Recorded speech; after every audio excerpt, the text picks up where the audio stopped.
Salut la team PE, une petite vidéo pour vous montrer un peu mon centre d'écriture. Donc voilà comment il s'organise. Bon, déjà il est représenté dans la classe par ma petite affiche que vous pourrez trouver sur mon blog. Et puis ensuite pour l'instant on a deux ateliers qui sont mis en place parce qu'on les a travaillés on les a travaillés ensemble tout simplement. Donc plutôt un atelier où on peut décrire des personnages.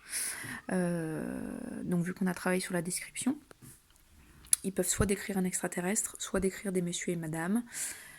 Pour l'instant, du coup, vous voyez, nous, on a travaillé en groupe classe, on a travaillé sur la description d'un monstre de l'Anse cardinal.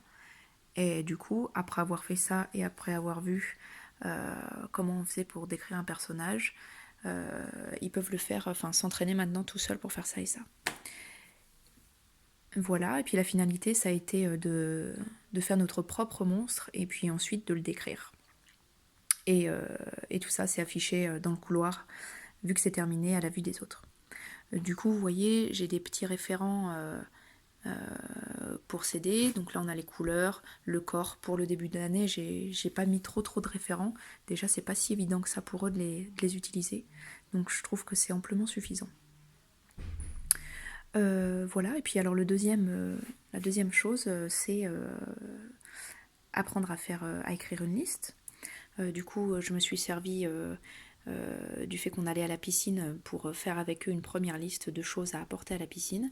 Puis après, eux, vous pouvez retrouver le petit référent, ils ont plein de petites listes à faire qui se retrouvent dans l'atelier. Donc au niveau de l'organisation, on a donc une petite corbeille avec plein de petits stylos. Puis il y a des stylos un peu rigolos, voilà, pour leur donner envie d'écrire. Il y a des paillettes, etc. On a deux dictionnaires. Bon, alors pour l'instant, je les ai vraiment mis là pour qu'ils commencent à les ouvrir, à regarder comment ça marche, pardon. Mais en fait, ils savent pas encore les utiliser. Mais je trouve que c'est pas mal qu'ils puissent avoir l'objet et le feuilleter.